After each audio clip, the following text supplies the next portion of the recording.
Good morning students.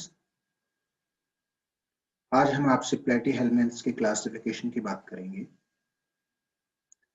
प्लेटीहेल्मिन्थ्स helminths group में जिसमें worms होते हैं या जहां पैरासाइट्स होते हैं, उन फाइलम का ये एक महत्वपूर्ण फाइलम है। प्लेटीहेल्मिन्थ्स का मीनिंग है, प्लेटी मीन्स फ्लैट, चपटे, और हेल्मिन मीन्स वर्म्स, चपटे कृमि। प्लेटीहेल्मिन्थ्स ट्रिप्लोब्लास्टिक, त्रिजनस्तरीय, बायलैटरली सिमेट्रिकल, द्विपार्श्व सममित, डोर्सोवेंट्रली फ्लैटेंड, पृष्ठ अधर सतह से चपटे, एसिलोमेट, अगुहीय, फ्लैटवर्म्स, चपटे कृमि, with organ grade of body organisation, अंग तंत्र कोटि का शारीरिक संगठन, without definite anus, circulatory system, skeletal system and respiratory system, but with protonephridial excretory system is present and mesenchyme filling the space between the various organs of the body. शरीर के विभिन्न भागों के मध्य में मेसेनकाइम उपस्थित होती है। प्लेटीहेल्मिन्थ्स एक ऐसा समूह है जो ट्रिप्लोब्लास्टिक होते हुए भी इसमें सीलोम नहीं होती। इनको एसिलोमेट कहते हैं, अगुहीय कहते हैं। हम यहाँ कहते हैं कि एक्टोडर्म, मेसोडर्म और एंडोडर्म तीनों लेयर उपस्थित हैं, लेकिन सीलोम या देह गुहा नहीं होती। Platyhelminthes are free living, sometimes commensalism show करते हैं और पैरासाइट होते हैं। मैक्सिमम नंबर इनके परजीवी होते हैं, एक्टो या endoparasite. They are bilaterally symmetrical and dorsoventrally flattened. Triploblastic अभी हमने बात की थी, द्विपार्श्व सममित होते हैं, पृष्ठ अधर सतह से चपटे होते हैं। आपने देखा होगा लीवर फ्लूक और टीनिया सोलियम का उदाहरण, प्लेनेरिया का उदाहरण, ये आप खूब देखे हैं, पढ़े भी हैं। ट्रिप्लोब्लास्टिक त्रिजन स्तरीय ट्रिप्लोब्लास्टिक क्या होते हैं, जिसमें एक्टोडर्म, मेसोडर्म और एंडोडर्म तीनों चर्म उपस्थित होती हैं, तीनों लेयर उपस्थित होती हैं, उनको हम ट्रिप्लोब्लास्टिक कहते हैं। बायलैटरली सिमेट्रिकल मींस द्विपार्श्व सममित, with a definite polarity of head and tail ends.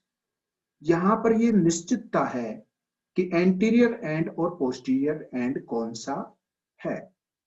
तो हेड और टेल एंड जो है वो डेफिनेट है, निश्चित है। Triploblastic dorsoventrally flattened, well developed ventral surface with mouth and gonopore. Their body generally shaped as worm but varies from moderately elongated flattened to long ribble-like and leaf-like.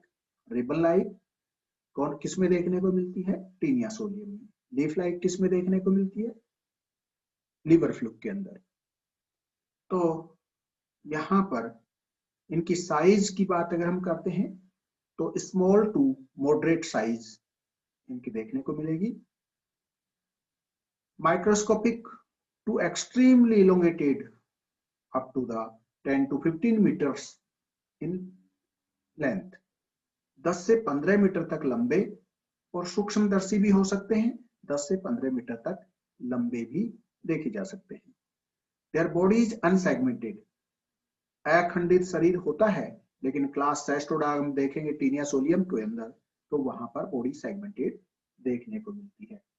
Majority of them are white, colourless, and some derive color from ingested food, while free living forms are gray, brown, black और brilliantly colored, चमकीले रंग के देखने को कुछ मिल सकते हैं।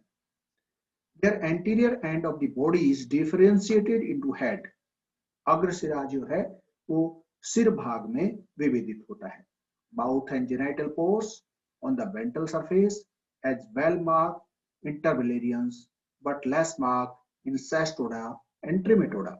Cestoda, liver fluke, Trematoda, liver fluke और Cestoda, टीनिया सोलियम। इनके अंदर हम यहाँ पर माउथ और जेनाइटल ओपनिंग उनकी निश्चितता नहीं देखेंगे, जबकि टर्बिलेरिया के अंदर, जिसे हम कहें प्लेनेरिया या डुजेसिया, उनके अंदर ये चीज देखी जाती है। Their parasitic forms are adhesive structures like the hook, spines and suckers and adhesive secretions. जो परजीवी जंतु होते हैं उनमें चिपकने के लिए या लटकने के लिए हुक होते हैं, चूसक होते हैं या कंटक होते हैं। The body is covered with cuticular, body is covered with cellular or syncytial, frequently ciliated epidermis.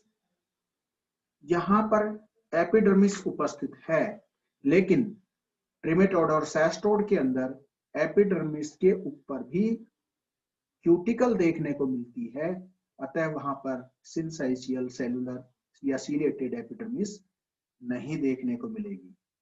Exo and endoskeleton are completely absent. There is no skeleton except the cuticle which is present on the outer surface of the body. इसमें ये Cestoda और ट्रिमेटोडा के अंदर ऐसा देखने को मिलेगी।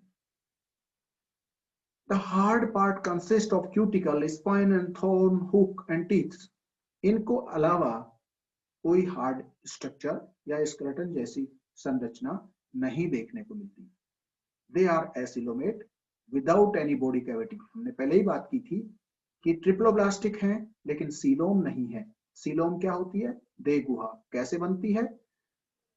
Ectoderm और एंडोडर्म के बीच में मेजोडर्म से आस्तरित कोई गुहा यदि उपस्थित है तो उसको सीलोम कहते हैं, देह गुहा कहते हैं। The space between the body wall and the alimentary canal which is lined by the mesoderm is known as coelom. The space between various organs filled with the special mesodermal tissues, the mesenchyme and parenchyma. Digestive system is branched and incomplete without an anus and totally absent in Acyla and Cestoda. Cestoda में ये और acoelomates, एसिला के अंदर और सेस्टोड्स के अंदर ये totally absent होती है। हम लीवर फ्लूक में देखते हैं, वहां पर ब्रांच्ड डाइजेस्टिव सिस्टम देखने को मिलता है, लेकिन वहां एनस नहीं मिलता। They lack the skeletal, respiratory and circulatory system. वहां पर कंकाल तंत्र, श्वसन तंत्र तथा परिसंचरण तंत्र नहीं देखने को मिलता। एक्सक्रीटरी सिस्टम में क्या देखने को मिलेगा? लेटरल कैनाल है और सिंगल ओपनिंग है, और सिंगल और paired protonephridia with flame cells और bulbs absent in some primitive forms. Protonephridia देखने को मिलते हैं, वो पेयर भी हो सकते हैं बहुत सारे भी, और सिंगल भी हो सकते हैं। Their nervous system is primitive, ladder like. Ladder कहते हैं सीढ़ी नुमा या जाल की नुमा। The main nervous system consist of a pair of ganglia or brain and 1 or 3 pairs of longitudinal nerve cords connected by transverse nerves.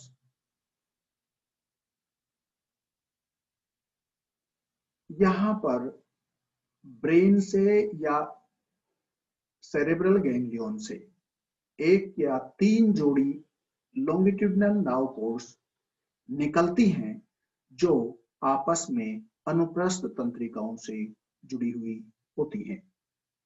Their sense organs are simple, a common occurrence in Turbillaria, but greatly reduced in parasitic forms. We know very well in parasitic forms the sense organs are reduced. Chemoreceptors and technoreceptors are commonly in the form of ciliated pits and grooves. They are mostly monoecious. Monoecious means hermaphrodite. hermaphrodite का मतलब हुआ mono means एक, सियस means आश्रय, एक घर हो, means male and females when live represent in a single individual that are monoecious hermaphrodite, दो उभयलिंगी जहां पर नर और मादा एक ही जंतु में उपस्थित होते हैं. Their reproductive system is highly evolved and complex in most of the forms. Parasitic forms जितनी भी होती हैं उनमें जनन तंत्र सुविकसित देखने को मिलता है. Asexual reproduction occurs by fission in many freshwater turbellarians. In majority of forms, eggs are devoid of yolk. Yolk नहीं देखने को मिलता है. They are produced separately in the yolk and vitelline glands or vitelline glands.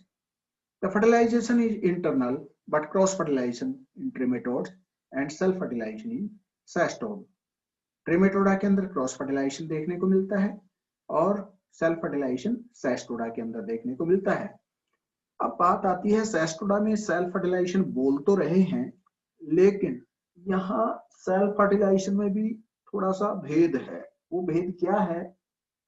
हम जानते हैं कि सेस्टोड्स जो होते हैं उनमें खंडों की संख्या 800 से 1000 होती है और 800 से 1000 खंड देखने को मिलते हैं. इनमें शुरू के 150 खंड जो होते हैं वो इमेच्योर होते हैं और बाकी के 150 से 400 खंडों तक लगभग 250 खंड ऐसे होते हैं जो मैच्योर होते हैं, बाइसेक्सुअल होते हैं. और उनके पीछे के जो खंड होते हैं 400 से ऊपर 1000 तक, वो उनमें केवल फीमेल रिप्रोडक्टिव ऑर्गन्स देखने को मिलते हैं, ब्रांच यूट्रस देखने को मिलता है. ऐसी स्ट्रक्चर्स वहां देखने को मिलती है. अब एक सेगमेंट दूसरे सेगमेंट के सामने आकर और वहां फर्टिलाइजेशन होता है, तो कई ऑथर्स ने इसे क्रॉस फर्टिलाइजेशन भी बोला है और कुछ ने यहाँ पर, क्योंकि एक ही इंडिविजुअल में हो रहा है, तो इसे सेल्फ फर्टिलाइजेशन भी बोलते हैं. यहाँ हमने बात कही थी कि भाई रिप्रोडक्टिव सिस्टम बहुत एडवांस होता है और इसका कारण यह है कि पैरासाइटिक फॉर्म्स हैं, लार्ज नंबर में अंडे प्रोड्यूस करते हैं और अगर अंडे ज्यादा संख्या में नहीं दिए जाएंगे तो सर्वाइवल को खतरा होगा. ये सोच के इतने अंडे, हजारों की संख्या में अंडे देते हैं कि कोई अंडा तो शेष रहेगा जिससे कि इनकी प्रोगेनी सेफ रहेगी, बची रहेगी. Their life cycle is complicated, involve one or more hosts. Parthenogenesis or polyembryony commonly occurs in trematodes and tapeworms. Some tapeworms propagate by endogenous and exogenous budding. In flatworms, the flatworms is either free-living or ecto and endocommensal or parasites. Now we are going to classify the platyhelminths. There are three classes of platyhelminths. These are number 1 Turbellaria, दूसरा ट्रेमेटोडा, तीसरी Cestoda. पहली बात हम जो कर रहे हैं class ट्रेमेटोडा की, तो यहाँ पर ट्रेमेटोडा टर्बेलेरिया के अंदर हम क्या देखते हैं? टर्बेला, और टर्बेला से मतलब होता है स्ट्रिंग या डोरी जैसी शक्ल. क्या खास बातें हैं? प्राय स्वभोजी होते हैं, स्वतंत्र जीवी, मांसाहारी, क्रमीस जो प्लेनेरियंस कहलाते हैं. Mostly free living but ectocommensals and endocommensals और parasitic forms are known as the planarians. स्थलीय, टेरेस्ट्रियल, मैरीन और फ्रेश वाटर, हर तरह के जंतु यहाँ देखने को मिलते हैं. स्थलीय भी हो सकते हैं, समुद्रवासी भी हो सकते हैं और स्वच्छ जल में भी देखे जा सकते हैं. शरीर खंडविहीन होता है और डोर्सोवेंट्रली फ्लैटेंड, पृष्ठ अधर सतह से चपटा और पक्षमाभि कोशिकीय या बहुकेंद्रकी एपिडर्मिस से ढका, जिसे हम कहते हैं syncytial epidermis is present with ciliated cellular outer covering, that is epidermis, containing the mucus secreting cells and rod shaped body called, यहाँ पर छड़ सदृश शरीर जो है वो देखने को मिलता है, छड़ाकार संरचनाएं, that are known as the rhabdids. मुख अधरीय होता है, आंत्र से पहले पेशीय ग्रसनी उपस्थित होती है, चूसकों का अभाव होता है, स्पर्श, रसायन तथा प्रकाशग्राही मुक्त जीवों में सामान्य रूप से मिलते हैं. अधिकतर उभयलिंगी जंतु हैं, कुछ अलैंगिक जनन भी करते हैं. परिवर्धन डायरेक्ट देखने को मिलता है. इसका मतलब हुआ लाइफ साइकिल सिंपल है यहाँ पे, mostly reproduction is sexual, asexual by the regeneration. और यहाँ जो हम बात कर रहे हैं कि डायरेक्ट डेवलपमेंट होता है, इसका मतलब there is no larval stage in the Turbellaria. Examples are the planarians, Dugesia, Gunda, Dugesia. तो these are the examples of Turbellaria. हम दूसरे वर्ग की बात करते हैं, दैट इज ट्रीमेटोडा। ट्रीमेटोडा इसका मतलब होता है, trema means, tremata means hole और आइडियस मीन्स फोम, छिद्र जहां देखने को मिलता है। Having pore, trematodes means having pore. Ectoparasite और endoparasites commonly called as liver fluke, जिन्हें हम कहते हैं फ्लूक्स। तो बाह्य या अंतः परजीवी चपटे क्रमी, जिन्हें हम फ्लूक कहते हैं। शरीर अखंड और पृष्ठ अधर ये सतह से चपटा होता है, पत्ते के समान होते हैं। पक्षमाभ और रेप्टॉइड्स विहीन होते हैं, मतलब कि अनुपस्थित होते हैं ये सीलिया और रेप्टॉइड। मोटा अध्यावरण, मोटी इंटेगुमेंट देखने को मिलती है। सकर्स और कभी कभी हुक उपस्थित होते हैं। आहार नाल में बहुधा, मतलब सामान्यतः दो मुख्य शाखाएं उपस्थित होती हैं। अग्रमुख और ग्रसनी होते हैं, परंतु गुदा नहीं होती। 3 जोड़ी अनुदैर्घ्य तंत्रिका रज्जु उपस्थित होते हैं। अधिकतर द्विलिंगाश्रयी होते हैं। बाह्य परजीवियों में परिवर्धन प्रत्यक्ष तथा अंतः परजीवियों में परपोषितों के एकांतरण के कारण सामान्यतया अप्रत्यक्ष परिवर्धन देखने को मिलता है। तो यहाँ पर डायरेक्ट डेवलपमेंट डायरेक्ट इन एक्टोपैरासाइट्स और indirect in the endoparasites with alternation of host. यहाँ पर दरअसल में 2 होस्ट देखने को मिलते हैं, और जहाँ 2 होस्ट होते हैं तो डाइजेनेटिक लाइफ साइकिल होती है। और लाइफ साइकिल ऐसा क्यों होता है, 2 होस्ट सामान्यतः क्यों देखने को मिलते हैं? फेसियोला में या सिस्टोमा में या पोलिस्टोमा में कहीं भी आप देखेंगे तो 2 होस्ट यहाँ पर देखने को मिलते हैं, और बहुत सी लार्वल अवस्थाएं भी देखने को मिलती हैं। तो ये बात हो गई हमारी ट्रिमेटोड्स की। अब बात हम करेंगे सेस्टोडा और सेस्टोइडिया। सेस्टोडा और सेस्टोइडिया। यहाँ पर Cestoda means ketose girdle foams, ideas means foams. सामान्यतः अंतः परजीवी चपटे क्रमी होते हैं, जिन्हें टेपवर्म्स कहते हैं, फीताक्रमी कहते हैं। शरीर लंबा होता है, सखंड चपटा और रिबन के समान।